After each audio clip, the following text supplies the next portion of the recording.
Good evening, everybody, and thank you very much for joining us on this session, the penultimate ADIEM session. On today, we're going to be discussing mentorship for medical students. I just want to introduce myself. My name is Taku Taira. I'm at the Lake County USC Keck School of Medicine. I just wanted to introduce Dr. Lewis Nelson from Rutgers, New Jersey Medical School, and Dr. Holden from Jacobi Montefiore at Albert Einstein College of Medicine. The three of us will be moderating the chat session. For those of you who are in the audience, we'd appreciate if you would turn on your cameras so that we can see your faces and see your looks of bewilderment or not. And also with everyone that has questions, we ask that you put them into the chat. The three of us will be moderating the chat session and we will be answering as possible. And we'll be collating your questions and bring them up at the end during our Q&A portion. So we appreciate you, your participation. And without further ado, I turn it over. All right, so let's get started. I'm Dr. Okubanjo and working with Dr. Coates. We're going to talk about general mentorship. It's important to note that some of these topics will be covered in this session as well with more detail, but this is just a kind of an overview of it. Next slide, please. So it's really important to note the difference between a mentor and an advisor. I will start with an advisor because most of us already have advisors. You get given one when you're in medical school, when you're in residency, perhaps when you're in college. These people tend to take on more of a passive role. Their job is to make sure that you check off the boxes. You check off the boxes that you need to graduate. You check off the boxes that you need to take all your classes to pass or whatever other tests you need to do, so that way they can kind of get you through the process. That is their only job. Sometimes they can try to mentor, but it's important to know that this is a very passive role and this is very generic. They're not very specialized in what you want to do with your career. Now, when we talk about a mentor, so this is a very active role.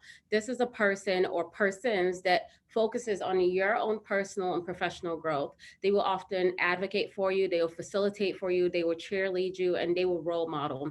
They can provide guidance and advice based on their own shared experiences, as well as the opportunity to open doors for you. Often you would find your mentor can guide you throughout whatever process you're in, whether you are in medical school or in residency, and they can serve that specific role. And if they cannot do so because they're so actively invested in you, they can lead you to somebody else who can also act as a mentor. You would often find that your relationship with your mentor goes from mentor-mentee to often one of friendship, where they know a lot of things about you. They know a lot of things about your family, because it's really important for them to get to know you and know how well you work and the things that you might struggle with or not necessarily struggle with, and how you shine, so that way they continue to help you shine. Next slide, please. So finding a mentor, this will be talked about in more detail, but it's important that you look for somebody in your future specialty. So if you have an idea as to what you think you're interested in, I would say don't hark on one specialty, but if you do know the specialty that you're interested in and happens to be emergency medicine, which is the greatest specialty ever, then you need to find an emergency medicine mentor. You need to find somebody who's already doing the job that you want to do. So ways that you can do that, you can ask friends, you can ask your colleagues, you can ask your classmates, you can ask the student affairs office. You just basically need to know, hey, you're doing what I want to do. Who is your mentor? And that person can also serve as a peer mentor themselves, because often information is passed down, especially in small circles where people want to end up in the same specialty and at certain institutions. If you happen to be at an institution where that opportunity is not there, where there isn't necessarily somebody that you can go to ask, or there isn't an attached residency program or hospital to where you can find a mentor, you can also reach out to organizations themselves. So you can reach out to SNMA. They have a great mentorship category, ADIEM. Many other organizations have this as well. And even more specifically, you can actually reach out to program directors, APDs. You can reach out to medical student clerkship directors as well. Many of them serve as roles of mentors, and they can also direct you to somebody else who can be a possible mentor for yourself. And if you happen to join things like this, like webinars and podcasts, you can also reach out to that specific person too. So if Any of us on this conversation are someone that you say, hey, I click with that person and I think that that person will be a great mentor. All of us are more than open. You just have to send an email. If you like something that I put out on Twitter, depending on what I put out there, and you think that I would be a good mentor for you, that is how you find a mentor, especially in this new age that we're in. So if you find somebody that you like, it's very important that you spread the word and you share that mentor with somebody else. And that's what we term peer mentorship. Next slide, please. So what to expect from a mentor? Your mentor should be a good listener. So doing less of what I'm doing right now, which is less talking. And they really need to be taking in who you are and what you need. They also need to give you constructive feedback. It's important that your mentor is there, yes, to cheerlead you, but also to make sure that they're guiding you to be successful. So your mentor needs to be able to evaluate what you're doing, evaluate the steps that you're doing, and say, hey, this is the steps that I think that you would do better in, and this is how we work on them. Not just point out, and I don't want to use the term flaws, but not just point out the things that you can work on, but also give you the next steps or point you in the right direction of how to actually solve those problems. Your mentor ideally should be somebody that is respected in their field and somebody that's a good motivator. This person should have a positive attitude. They should be respected by their peers as well as patients. And sometimes you might even look for someone that has a similar background to yourself. So often you might look for a mentor, like for example, myself, I often look for a female mentor because I am female, or I often look for an African American mentor. And at times I've been specific enough to even look for a Nigerian mentor, just because sometimes you don't have to explain so many things because they understand the background, they understand the jokes, they understand the food, they want to go to the same restaurants that you do. It becomes this very, very personal relationship. But sometimes it's also important to look for things that you want to do yourself. If you want to be in research, it's important to look for somebody who's also doing research as well, and then connect with them in that way. Next slide, please. So just general mentee responsibilities. Respect your mentor's time. We all are working on very finite times, have really, really busy schedules. So if you're say you're going to be somewhere, not just on time, but early, 15 minutes early. And then allow patience also with your mentor. Know that they will respect your time as well. Be prepared with questions for your mentor. Be prepared with steps. You know, it's great to say, hey, you're my mentor, guide me, but we need some steps also. We need to know what it is that you want to do, what it is that you need mentorship in. And if you can be as specific as possible, it's even better, because then we can make sure that we're following up with that. And now talking about follow up, if your mentor gives you something to do, it's important that you follow up with your mentor. Or if your mentor suggests you read an article, it's important that not only do you read the article, you also say, hey, let's discuss this article together, because it shows that you're engaged and it shows that you're respectful of the work that your mentor is doing. And always come with a positive attitude and motivation. Everyone likes positivity. Nobody wants to be around somebody who just sucks their energy. So if we're both energetic and both positive together, it's going to be really, really good things. Next slide, please. So just to kind of talk about, as we go on in the years, what you might look for as you go through your different years of training.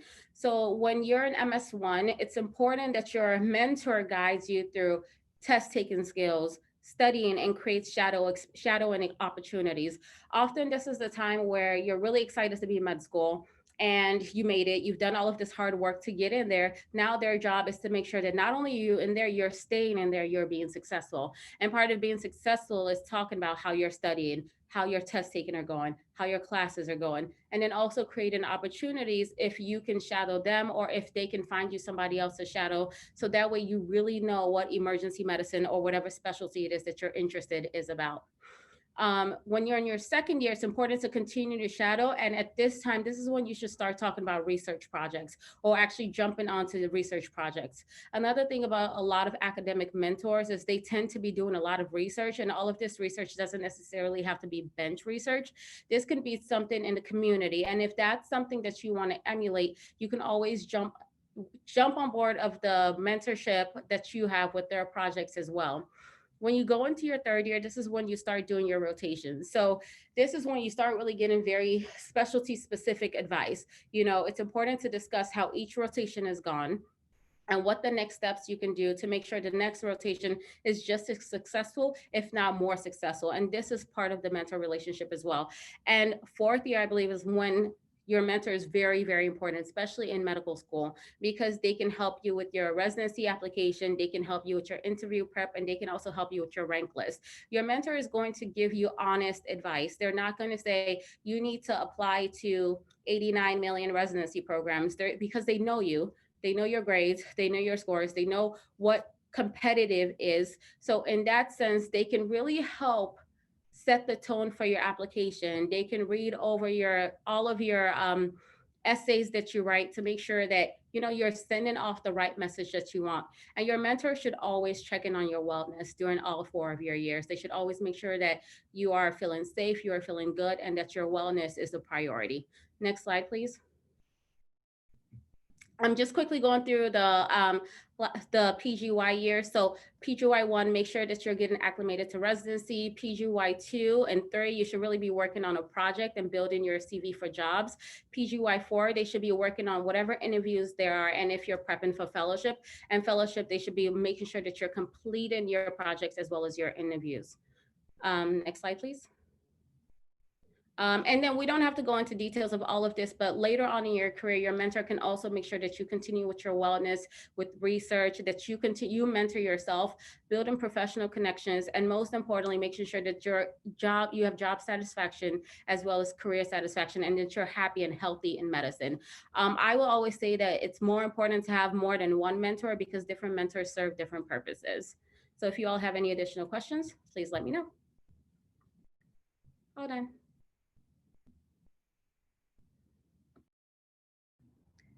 And next, Dr. Campbell and I will kind of talk to you guys about how to find a mentor. Next slide, please.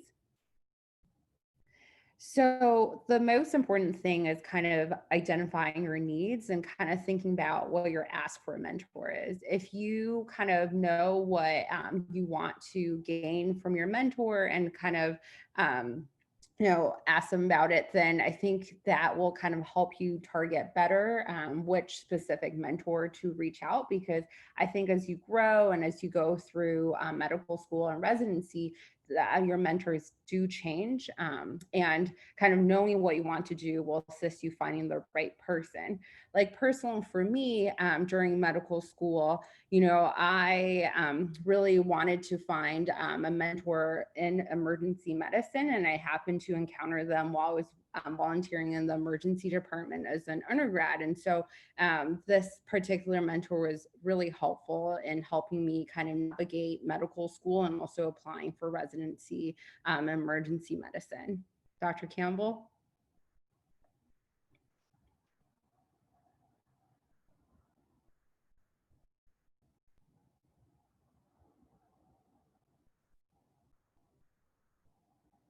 Dr. Campbell, I believe you're on mute.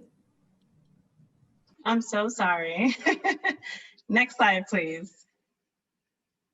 Okay, so sort of my story comes into like identifying your match. So I'll just tell you a little bit about me. So I went to a school that did not have an emergency medicine program. So getting a mentor was a little bit difficult, especially in 3rd year, and when I was sort of deciding what I wanted to do, because I didn't know that I wanted to go into emergency medicine. So one of the things that I ended up doing was sort of, I was a teacher before this, and so one of the things that I incorporated was something called backwards planning. I sort of had an idea of where I wanted to end up and what I wanted to be doing day to day, and sort of what I wanted my life to look like after med school. And so I started kind of planning backwards, like sort of what were the things that I needed to do. And for me, it was when I planned backwards, one of the biggest parts of the process for me was kind of finding someone who can assess my competitiveness, someone who also, or a mentor who would also sort of help me along the path from the things that I kind of wanted to do, sort of, I don't want to say outside of medicine, but outside of like the academic part of applying to residency. And so I really looked for a mentor who could assess me. I also tried to find mentors who were interested also. So for me, it's like diversity and inclusion and health equity. I look for mentors in that realm as well. And one of the biggest things that I encountered, and I think I learned from this, was that, and I think Dr. Okubanjo kind of touched on this, is you sort of have to match up personalities in a sense. And I can't stress that enough. I mean, some people, I think could have potentially been great mentors, but for some reasons our personalities didn't match or our schedules didn't match. And so unfortunately, those mentorship relationships did not go on. But again, it's sort of going through this ongoing cycle of where you are at the moment and where you want to be, and how do those mentors match up with you at that moment. And there were definitely some people who I met who I knew who I wanted to mentor me, but at the time in medical school, I didn't think that was the right time for me. So again, you have to sit down and think about, and the way I think about it also is, what's keeping you up at night about your application process? Is it your step 1 score? Is it your personal statement? Is it, maybe, I don't know, a bad narrative that you got during 3rd year? Or is it simply that you want to end up in a certain part of the country and you're trying to figure out how to get back home? And so I like to think of it sort of as these like mentorship spheres. You have your peer group, you have your, faculty mentors in your own medical school. If you have a program at your school, then it's definitely those EM faculty members there. Then outside of that, all these organizations that we have listed on our slides here, you should try to put a foot in one of those organizations or more than one. And then you find mentors in that sphere. And then if you have a specific institution that you would like to be, where you want to be, then you find mentors there. You try to find mentors there. And I also just want to touch on Dr. Okubanjo's point of, sometimes your mentors, you want them to obviously share the same background, but also don't sort of lock out people who don't look like you and may not have the same background. Some of my mentors have been older white men who've helped me in certain ways and things like that. So, sort of broaden, you have a specific ask and you have a specific type of person that you want to be your mentor, but also, broaden it a little bit more as well when you get to different parts of your career and this application process. Right, next slide. Yeah, so how do you approach a mentor? There are a couple of steps. So first, you want to do it with respect. Of course, remember that you're asking your mentor for their time, so do it respectfully and be respectful of their time. And as we kind of said earlier, it will kind of direct your conversation better if you have a specific ask, and this will allow mentors to kind of know ahead of time how they can guide you as well. And then EM is definitely a small field, so definitely be kind to everyone because, as you grow, you'll have different people that will be better mentors for that certain part in your life. So, if you're in medical school versus residency, versus, if you're, young faculty member, there's different people that come into your lives, and just because they might not be the right mentor for you at that certain stage doesn't mean that they won't be a very wonderful mentor later on. So definitely never burn any bridges and, keep your mentor options open. And then definitely, when you do approach your mentor, like I said earlier, ask with respects, and then in your email, definitely make them personal. I believe Dr. Campbell actually has a story that she would like to share. No, so this is very important to me personally. As I've gone on and I've kind of now somewhat in the role of a mentor for other people, like Dr. Sun mentioned, really make these emails personal. Don't go and write, do the copy and paste to 10 different people and forget to change the names as you do it. I mean, I really got an email from someone that, had another doctor's name on it. And while I kind of laughed it off, it was definitely something that I addressed when I did speak to that student. And I said, I get it. Sometimes time is of the essence, but this is something that you're really trying to build, and this can be an ongoing relationship. And so you don't want to have that be your first impression that, you're writing a careless email or that you didn't take the time to actually write out that email. So even though it can be somewhat time consuming, really take the time to write original emails. I mean, it's better than, it'll spare you the embarrassment of sending the wrong email. And then also when you're sending your mentors these emails, just remember a lot of times they're busy people, especially these days where everyone, is in between Zoom calls. Try to really, I call it like your elevator pitch for yourself in like 2 to 3 sentences of who you are, what are you looking for in a mentor, and sort of, again, like your ask. and just, that will serve you very well in presenting yourself and just giving a very brief overview of who you are and what you want. So I think that's it for us.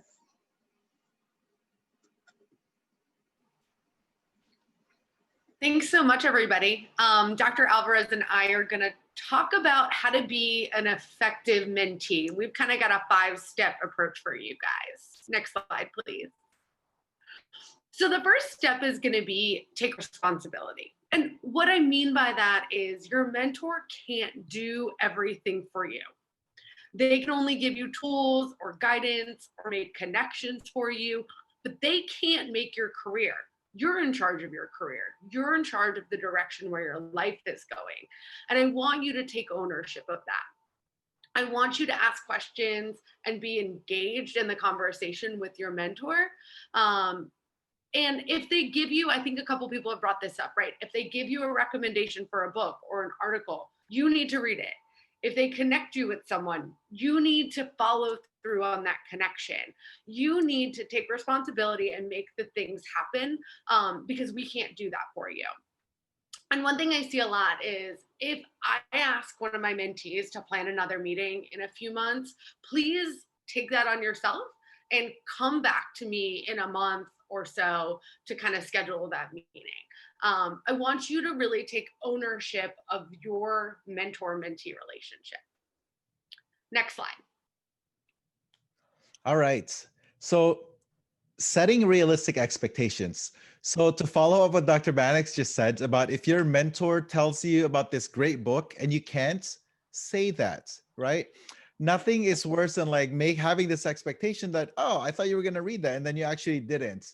Also recognize that your mentor is a guide. Again, in the spirit of spaced repetition, I'm going to highlight some key things that Dr. Okubanjo shared with us. Mentors are not going to do everything for you. They are going to mentor you, right? So often this is an unpaid role and they're doing this out of the abundance of generosity. So please do remember that. So when you're asking them for something, just make it realistic as well. Don't expect your mentors to do everything for you is what I'm trying to say. Having these expectations that they would do everything or a lot of things for you leads to a lot of this unsuccessful mentor matches. A successful mentee sets goals and expectations at the beginning to base the mentorship on a solid foundation and avoid these awkward mishaps. So I highly recommend, for instance, having a mentor-mentee contract. Part of this contract is to clarify how you want to communicate, how often, and via what. It's also important to set expectations on how you want to receive feedback. In true mentorship relationship, just like several people have brought up already, not everything is going to be rainbows and unicorns. So it helps to have an understanding how you want to receive feedback, right? If you hate getting feedback via email, say that at the very beginning. Hey, Alvarez, I don't really do well if you like tell me that like, I don't know, like I have a spinach in my teeth via email. You should tell me that in person. That kind of stuff will be very helpful. And you set that at the very, very beginning. All right, passing it back to Dr. Mannix. So next step is going to be respect time. And that's not just your time, but it's also your mentor's time. Both of you have really valuable time. You're busy people. So I want you to think about how you're using your time that you're interacting with your mentor. There is so much going on in the world, and there are so many things that you may want to sit down with your mentor with, depending on your stage in your career. And what I'd recommend is trying to find a way to cut down on time wasters in your meeting and make sure that you have some kind of an agenda. And that kind of goes off on that whole mentor-mentee contract and how you're meeting and when you're meeting. But I think coming with an agenda is super important. What are the goals of this meeting? What are we going to try to get done today?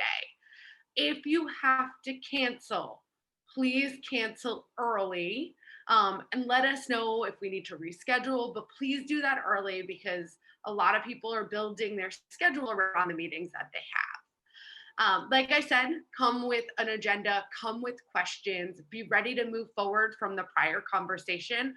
I like to keep kind of tabs on where we were at in our last discussion so we can make sure that we're moving forward on specific projects or specific goals from the last meeting. And then I also want to touch on how we're kind of always in contact now. Zoom has made our lives a lot easier to plan a meeting at 8 p.m. at night. But it's also just the culture that we're in today where like you can text me or, if you will, slide into my DMs on Twitter or whatever, right? Like I'm always available, but be respectful of what you're asking of your mentee via your text versus what you're asking of them via meetings. So just kind of respect their time, and especially in ADIEM, right? Like we work crazy hours. Like I'm going into a night shift tonight, and if someone called me at noon for mentorship advice, that may not have worked out well. All right, Dr. Alvarez, you're up. Next slide, please. I love this. So doing good work. So doing quality work is likely the most important aspect of cultivating sponsorship. Your work reflects both on you and your mentor. So just as respecting time is important, as Dr. Mannix just suggested, respecting deadlines of work is a must. So if you have a deadline to submit a paper and you can't make it, say something ahead of time. Texting me like the day of the deadline that you can't make the submission is probably gonna give me beyond just palpitations, and I will remember that. Also, ghosting your mentor will not work here. So if you can't make it, let me know, right? So not showing up is probably the worst thing that you can do. Be early, as Dr. Okubanjo said earlier. If the project is due Friday, turn it in a week early for review, and the final draft on Wednesday. If the meeting starts at 8, show up early. I know, like with so many meetings, I tend to come in later, and so I set that expectation. Hey, I have a meeting. Just so you know, we should probably start like 5:05 instead of 5 o'clock, right? And as a nocturnist, so I also work like Dr. Mannix, I only work nights. I tell my mentee when the latest they can send me their PowerPoint slides or papers for review, since I likely will not be able to do it while I'm clinical shift, or if it's the beginning of the string of overnights. So also understand that, because your weekend may not be the same as my weekend. Like my weekends are usually like Monday to Wednesdays. And so that's when I'm going to do a bunch of my work. And if you send it on a Friday, definitely I'm not going to be as productive. Be thorough. Submit completed and reviewed projects. Don't have bleep anything. Let your personal qualities shine through your work, and your success will beget future success. Your mentor is there rooting for you, and the more effort you put in, the more inspired they will be to put in the effort as well. All righty, back to you, Dr. Mannix. All right, and then our final step is pay it forward. What I mean by that is you can go out and be a mentor now. It sometimes feels like you don't have anything to mentor or don't have any skills that you've gained, but you've come so far, whether that's mentoring pre-medical students in undergrad or in high school, or reaching out to your underclassmen. There's so much you can do at this point in your life. I like to use the phrase, use your privilege. Use your privilege of being a medical student to help those around you. And then not only just pay it forward from a mentorship perspective, but go back to your mentor and let us know what you've accomplished. Mentorship is kind of a two-way street. We want to see you succeed. And it actually is important for us in our careers to mentor students and see them succeed. So please come back. Let us know where you match. Let us know where you end up going after residency. We love hearing about your success, so please don't feel like you're bothering us by contacting us. It's so wonderful to hear back from students who are now finishing residency and looking for faculty jobs. I love it. So please take a moment, pay it forward. When you're thinking about how to be an effective mentee, come back and take a look at these 5 steps. And that's all we have for you. Thank you. Okay, hi everybody. I'm Michelle Lall. I have a lot of different hats, but one of my favorite hats to wear is that of a mentor. So I want to talk a little bit with you guys about how you evaluate if this relationship is working, right? We've already heard some prior stories. It doesn't always work out. Sometimes it's a conflict of time. Sometimes it's a conflict of other interests. Sometimes it's just a conflict of personality, and that's okay. Next slide, please, Kat. So what are some reasonable expectations of your mentor? So I do think availability is a reasonable expectation, but I think maybe in current times and all the time, it needs to be tempered a little bit. So I have a lot of mentees and I love working with all of them, but they know that I probably don't have the bandwidth to commit to any more than one meeting a month. If we're in like a high pressure time, like right now, like right before everyone was getting their applications together, absolutely, we can meet more frequently. But throughout the rest of the year, I probably don't have that true dedicated time to give them more than some time once a month. The other thing is your mentor should help you make connections. So I always like to say to my mentees, you know, emergency medicine is a big specialty, but we're a small specialty. A lot of us know one another. I think almost all of us on this panel for you know one another in some capacity. So if there is something you are really interested in and you're my mentee, if I don't do it, I can find you someone who does. And I think that's a critical piece that's important in this. And then what do you want your mentor to help you with? So guidance is certainly part of this. And some of it, as we've already discussed, is kind of that general guidance, maybe a little bit in that advisor kind of role. You know, when do you need things turned in by? What activities should you be doing to make you a stronger candidate, whether it's for residency or for a faculty position down the road? And then some of this guidance might need to be very specific. So this is the time where you really need to think about yourself and what you're looking for from your mentor. So do you need somebody that can guide you about being a parent during residency? Do you need somebody from a similar ethnic or racial background to guide you through some of the microaggressions and bias that many of us experience on a daily basis at work? What is it that you really need? Next slide, please. So I think a big thing is assessing the relationship. Like, these aren't all good pairings, and that's okay. So I think kind of step one in looking at the existing relationship is how often are you meeting? And what is the quality of those meetings? So I've had in my life and career some very impactful mentors that I've maybe only met with 2 or 3 times a year, but that quality of time that they're willing to give to me is so high that it has made that relationship so important for me in my professional development. Now, maybe you find a mentor that's like, I can meet with you every week. But if every week they're on their computer, they're on their phone, they're distracted, they're doing something else, it's probably a low quality relationship. So even though that greater frequency is there, the quality of the mentorship you're getting is not as high. So you really need to think about that time that you're getting. It's also important, we've had other speakers talk about, including Dr. Alvarez and Dr. Mannix, about goals. So it is important for you to know what your goals are in this mentorship relationship. Some are short-term goals, some are long-term goals. There will be some mentors in your life that you have for a brief period, and there will be some that stay with you for the duration of your career. So you want to think back to those goals that you made, even maybe think about that mentorship contract that you created, and really analyze, have your goals been met? And if they haven't been met, where is the barrier? And then next kind of in this is the outcomes of your relationship thus far. So has your mentor helped to engage you in a research project, an education project, by making new connections for you, by giving you new ideas? What else was there? And are these the outcomes you were looking for?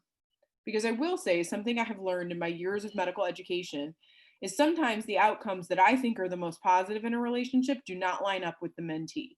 So it's really important that there's clear communication about the outcomes that both parties are looking for. And then at times you need to do a needs assessment of the current relationship. And hopefully, as Dr. Campbell mentioned, assuming you have a good personality match with your mentor, you can have a very open and honest conversation about this. And I think for all of us as mentors, I don't know everything. I don't pretend to know everything, but I do know who I can direct you to if maybe we are running the course on the current portion of our mentorship. Next slide, please. So how do you know if you're in a non-beneficial relationship, and how do you get out of it? So I think there's a couple questions you really need to ask. And this is hard because this requires honesty about yourself and introspection about your role in the relationship. So did this pairing maybe not work out well because you didn't follow up on your end of the bargain, right? So you and I have a meeting. I say, please email me in a month so we can set up another meeting, and you never did. So why didn't you email me? Do you think we're not a good pairing together? Did life get in the way? Like, what happened? And, certainly what is your mentor doing for you or not doing for you? And that's, I think sometimes we get paired with people. Sometimes it's, an assigned mentorship relationship. And sometimes those relationships struggle. Sometimes it's a very organic process and you gravitate towards somebody. But maybe your mentor has become more of a friend than a mentor, and they've lost that objectivity to be able to give you critical feedback. Or is it just the pairing that you just have a hard time communicating with that person? You communicate on different levels or in different forms. I feel like I'm sort of on this borderline of your tech generation. So I am more comfortable with email. I tend to respond to email in 24 to 48 hours. But if it's an emergency and you need me, you can absolutely text me. If you sent me a message on Instagram or Twitter, I probably missed it. So that's just the truth. So I think there's a lot of importance there in understanding how we can best communicate with one another. And I think for all of us who serve as mentors, while it certainly brings all of us, I think, a lot of personal and professional satisfaction, we understand if it's not working. We really do. And I think the thing to remember is it's fine to be polite and thankful for the time that's been given to you, but just make it clear that the relationship has ended. And I know that sounds like really lame. You're probably all thinking about some bad breakup that you've had before in your life, but that's kind of what this is, And if I receive an email from a mentee that says, Dr. Lall, thank you so much for all the time that you've given me. I have found another mentor that I'm hoping to work with for the next few years. Like, I hope to see you soon or in the future in my career in emergency medicine. It's fine. It's okay. There are no hard feelings. Like, this has to be a very positive two-way street. And we have to work together as a pair. And I think you also have to recognize that at some point you could be in a situation where a mentor says to you, while I have really enjoyed getting to know you and I'm, doing my best to hold up my end of this deal, you've ghosted me on 2 meetings. You haven't followed up with the things that I expect. And so I don't think this is going to work. And it shouldn't be taken personally. It's just the termination of the professional relationship. And as I said, emergency medicine is a big specialty, but it's pretty small and we all know one another. So you always want to make sure that you really end any of these relationships on collegial terms. And my goal would be that if you say to me, you're not the best pairing for me, that I can help put you with someone else who is. So don't be afraid to have open conversations with us. And that ends my portion. So again, some final thoughts. It's a two-way street. Be direct. It's okay to be direct, and be realistic with your mentor's time. I think a lot of us really try to be realistic and upfront with you about what we can offer. But, just remember, a lot of us wear many, many hats, and many of those hats are not compensated in any way. So we do the best that we can, but we have obligations to ourselves and to our families too. So, like I said, I'm an email person, or if you text me, I might not answer right away. It's just not ingrained in who I am. I guess I'm too old. So just bear with me and be patient. Thank you.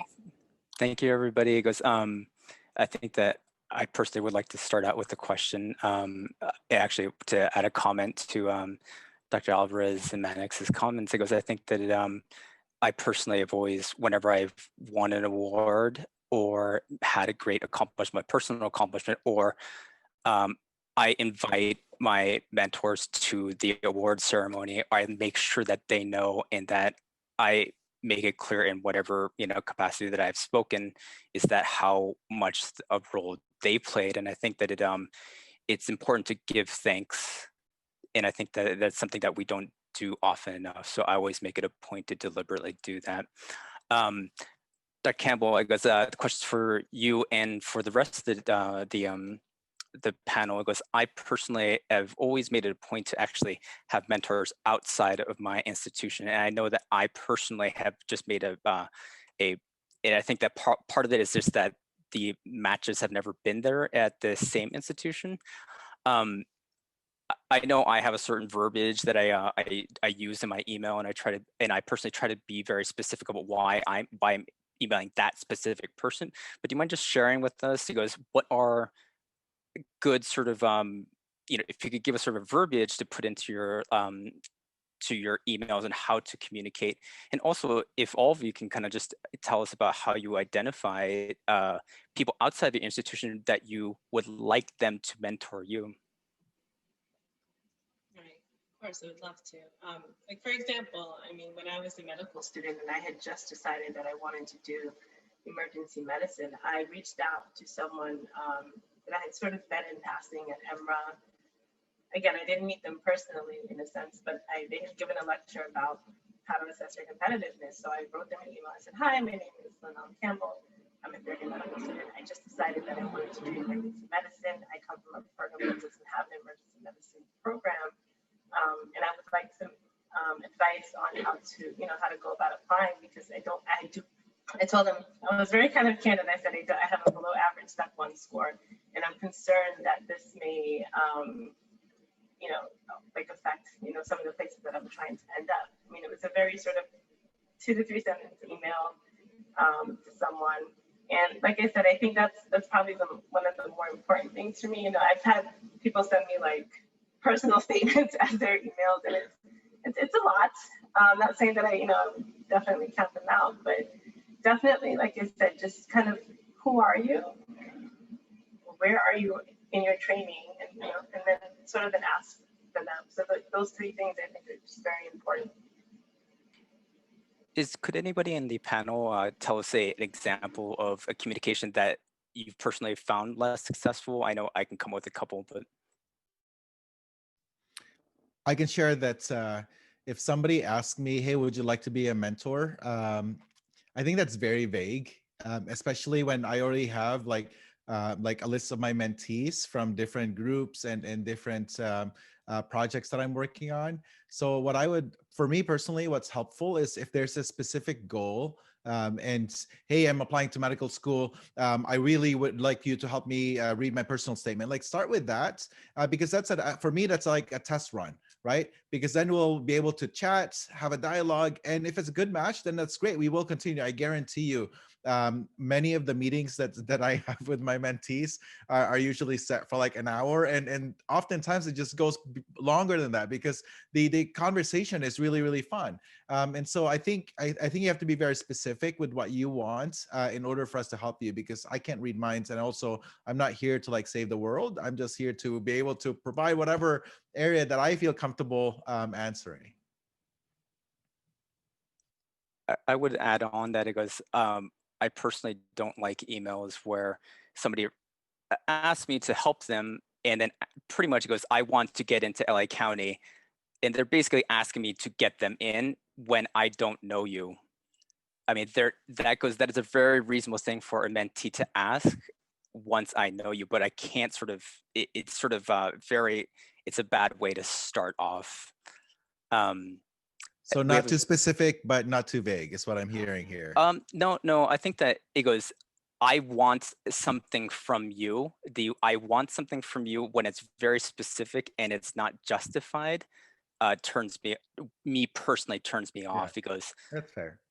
It goes versus Dr. Holden, I very much admires your work. This specifically, I really appreciated this paper that I read, and I just wanted to see if you could talk to me about it. Versus, Dr. Holden, can you I really want to get into emergency. Can you put me on a research project? Because I don't even know you. So I think that that's sort of the difference, and I think that the second one is a little presumptuous. It kind of like how I would describe it. We have a very interesting discussion. Andres, would you mind just saying to the group what your question is? I was going to say before Andres goes, I saw Dr. Lall was going to say something. Oh yeah, I was just going to say, like, do your research first. Like, please don't email me and tell me you're interested in a career in medical education and simulation, because I don't do sim. You need to email Dr. Mannix, right? So, make sure you've kind of looked up who we are a little bit. I know sometimes as the student that can feel amazingly intimidating, but if you have an interest that parallels one of mine, then please reach out to me. But if you really don't just kind of send that generic email to me asking for mentorship, hoping that I reply.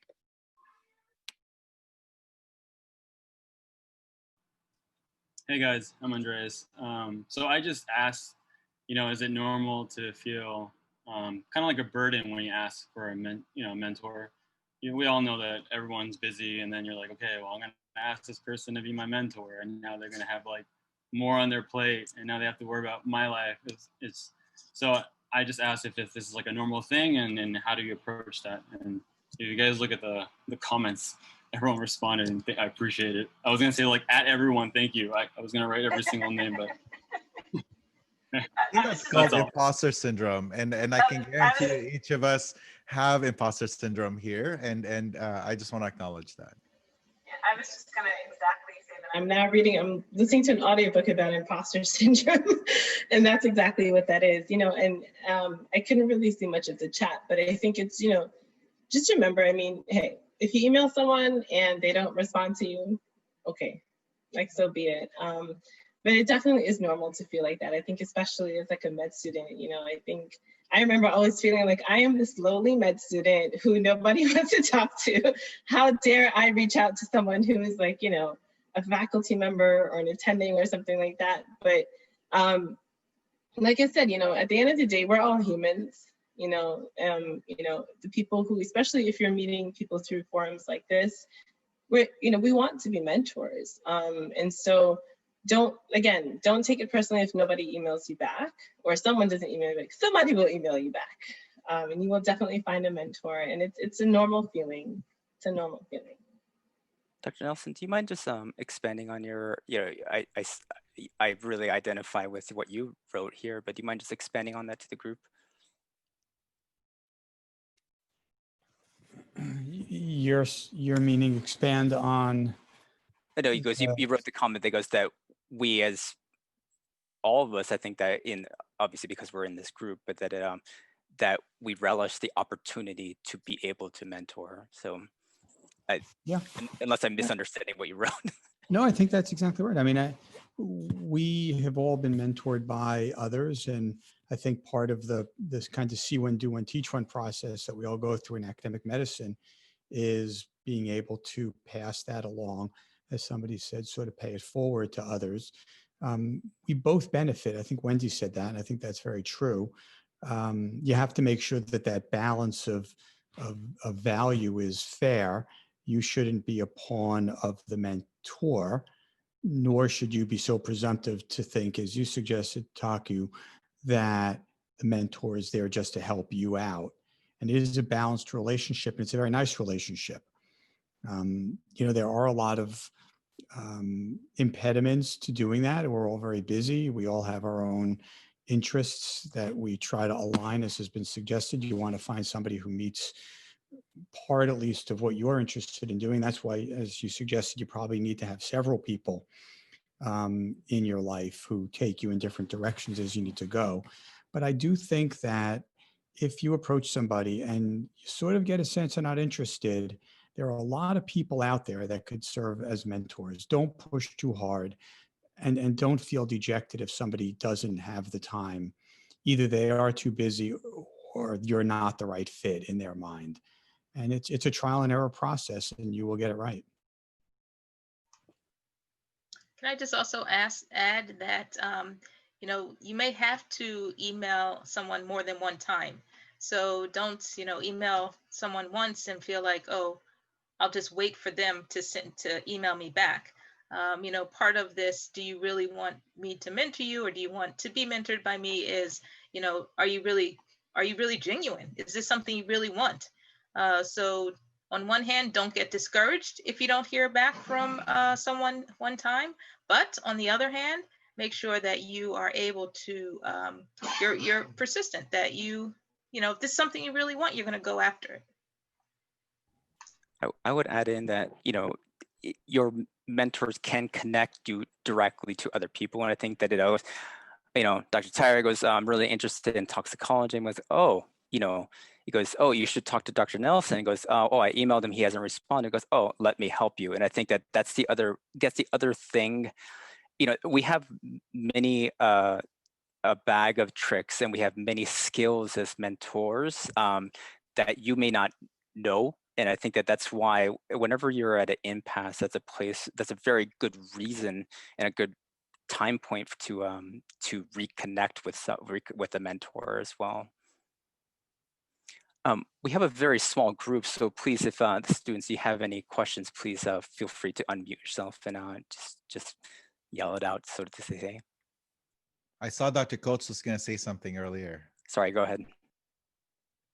Oh, well, Dr. Nelson kind of made the main point that I was going to say in that every single one of us got where we are today because we were that mentee that was clueless and didn't know how to get where we wanted to go, and people put up with us. And so, you know, we're happy to put up with you because, you know, we've already done all the stupid things. It's kind of like your parents tell you these kinds of things when you try to sneak in late at night and they're just standing there and they're like, yeah, been there, done that. So, you know, we understand how you feel, and emergency medicine is still such a small specialty that I've always viewed all of my medical students, residents, and other mentees from different places as my future colleagues. And in fact, that's actually come to pass. And, you know, forming networks with people that used to be like asking me to proofread their personal statements to get into residency. And now we're doing projects together. So this is really a great opportunity to embark on a lifelong partnership with someone. And just like with, I'll use the parent analogy again, just like with your parents, when you're little, they have a particular role in your life. And then as you go through your teen years, well, when they don't know anything, but then when you finally hit your 20s again, and you realize how much they've learned in that short period of time, that you have a different relationship as adults together, and that can be kind of fun. So the other thing is just that the mentor gets a lot out of it too. Dr. Lall was saying something about technical ineptitude, which I don't really believe for a minute for her, but anyways, you know, you guys know all this stuff. And if I want to know it, then if you're my mentee and I'm trying to figure out how to post a picture on Twitter, I'm calling you. And, you know, you're going to be my mentor. And like, I'll look up to you for stuff that you're an expert at. So it really is like the full circle two-way street type of thing. I just wanted to add that we get so much out of mentoring. Whenever I get a new mentor, there's a new type of energy that's just kind of reinvigorates me, you know, someone who's interested in emergency medicine and, you know, their eyes have opened for the first time. And maybe I don't necessarily remember how exciting it was to read my first EKG and get it right, you know, and then to see you excited about that, I all of a sudden get excited. I'm like, oh, back in my day, I remember how excited I was about this, and it feels good. And I think that it's really important to know, not to sound so cliche, but like, you all are the future of emergency medicine. So if we don't mentor, emergency medicine doesn't go anywhere. So we have to make sure that we continue to keep this specialty as something that is very, very interesting, as well as draw you all in, the people that are asking to be drawn in. So it's not, you're always going to feel like a burden. I still feel like a burden till today, but it doesn't matter because that's the name of the game. We all do it.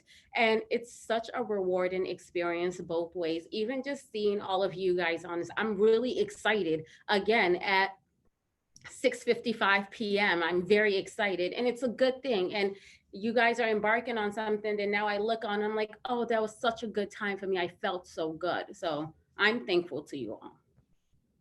I just want to follow that one of my residents, former resident, is now my boss. And so that's how much like the world sometimes like pivots in front of you.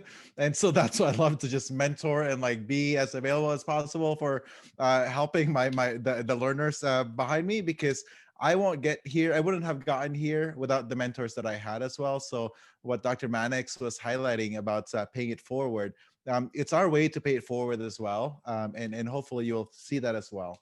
I do want to put in a twist to the question earlier about the imposter syndrome of reaching out to somebody, which is oftentimes when you send emails and you're getting the sense that nobody's responding, then you get into this like hyper caffeinated, you send like a bajillion emails to so many people, and then like 5 people or 2 people respond to you.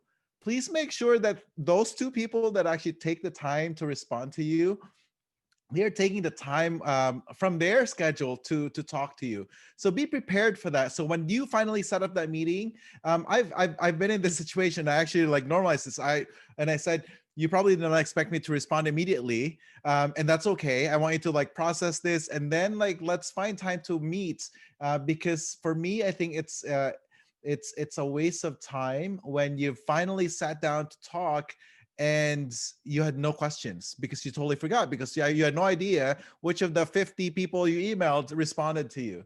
So please just keep that in mind as well. And I always err on the email of humility. I think that when you make a lot more presumptions in the email, it's a turnoff. And so for me, the more the more humble I am in the email request when I send my future mentors a request, it's been more positive.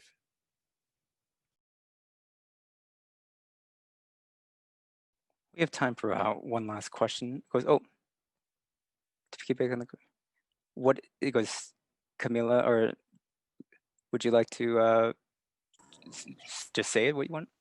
Sure. Hopefully you can hear me okay. So I was wondering, I'm actually in the early time outside of residency, which is slightly beyond the focus of this group, I can tell, but so many of those tips obviously still apply. And ultimately, although I hope to be in academic medicine, I'm starting out in community medicine. And I was wondering, what do you think is a good strategy to seek out mentors in this time of growth? And I'm sure there will be others in the future as we move through our careers in emergency medicine. Well, as Dr. Okubanjo said during her presentation, one of the things you can do is you can look to see what's happening where you want to be, and look for the people who are active in that area. So, for example, who's writing the papers about this, or who has some sort of foam med thing that clicks with you, or what social media accounts are resonating with you. People that are just like you at your stage, who are their mentors, and your mentors that you've had before, who do they know in places where you want to go, and they can make like some introductions in the beginning. And when you meet one person, sometimes that leads you to another person, and finally you'll end up with the right person. And pretty much anybody who's in academics, I believe, would welcome a well-constructed, respectful email or some other kind of communication to try to initiate some contact. And that would be my sort of in a nutshell advice. Yeah, Dr. Shulak, I just want to acknowledge that this is probably that time of the year for me when I just graduated from residency was the time that I needed the most mentorship. People often assume that it's getting to residency, getting to medical school, but it's actually like as soon as you become an attending and you're like, holy crap, like I don't have any other people to like look up to because I'm moving to a new place. If you graduate and you move somewhere else. And so, yeah, I definitely, that resonated with me. And for me, what helped a lot was to look for people, not just within the institution that I was working in, but also looking back to my, like where I train at Jacobi. So I still text my attending, my mentors, when I'm like, either celebrating or when I'm having some rough moments, because they can understand it. They've seen so many residents graduate. I just wanted to add that all the organizations on the slide, becoming part of one of these, 1 or 2 or 3 or 4 or 5 of these organizations, and joining an interest group will definitely allow you to expand your network and perhaps meet people that have who can be eventual mentors for you. And you can just go to the website and sign up there. I'll second what Dr. Holden just said, because I don't take myself as a great networker. So these organizations really helped a lot. And a lot of the mentors that I do have came directly from a lot of these organizations. And I think to echo that, I think you have to be willing to challenge yourself and push yourself, whether it's in person or virtual. If there is a meet and greet with a group of leaders or a meet and greet with somebody, you know, you need to try to participate in that. And just, it's okay if at first you just kind of stand back and listen and you hear what other people are talking about. But I've certainly have seen some amazing mentoring relationships come out of some of these kind of informal events where people just start having conversation and it becomes, oh, well, I definitely need to connect you with so-and-so. And, you know, I think you guys have a lot of similar interests and I think your collaboration would work really well together. And I know that always feels kind of awkward and intrusive, but we all feel that way at a lot of these things. So don't be afraid to, you know, kind of put yourself in a conversation and try to meet new people who can open, you know, potentially open new doors. I would like to echo that because I think that I'm in emergency medicine actually known as a networking person, but that was a skill I developed and it was not a natural skill, and I think it's something that I worked at very deliberately. I don't think it comes very natural to anybody. I think that I sometimes say, because I'm an extrovert by necessity. I'm extroverted when it's necessary, and I think that my default is not that so much. And I just wanted to echo what Dr. Lall said, is that the ask doesn't have to be, can you help me? The ask can also be, who should I speak to? Who should I talk to? Who would you suggest? And I would just wanted to add in one other suggestion that I heard from a mentor of mine, is that always end especially your initial conversation with a potential mentor with the question, what can I do for you? Is there something I can help you with now? And it goes, and usually the answer was, I will help, I will think of something, but I appreciate it. And I think that's to explicitly express the reciprocityness, the ESL, the reciprocal nature to the relationship.